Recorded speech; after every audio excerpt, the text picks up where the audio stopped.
আরে ভাই, কোথায় যাচ্ছিস? কেন, সাপ্লাই অফিসে? আরে ভাই, ইলেকট্রিকের বিল যা আসছে না রে ভাই, মাথা খারাপ হয়ে যাচ্ছে। ভাই তুই এটা কিছু কর না তোর বসকে বলে। ঠিক আছে, হ্যাঁ। 500 টাকা দে। 500 টাকা? এমন ব্যবস্থা করে দেবো তো জিন্দগিতে বিলই আসবে না।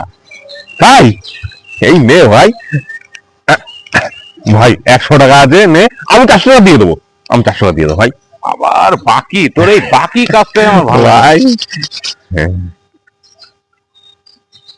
হ্যাঁ, বিশাল বিল আসছে জানিস, মাথা খারাপ হয়ে যাচ্ছে। হ্যালো স্যার, হ্যাঁ বলছি কি, আমাদের বাড়ির ঠিক দুটো বাড়ি পরে সমীরণ মন্ডল বলে একজন থাকে, হ্যাঁ, ওর বাড়ির ইলেকট্রিক লাইনটা কেটে দিন স্যার। ভাই আর বিল আসবে না তোর। বিলের কথা বললাম, লাইনই কেটে দেবে।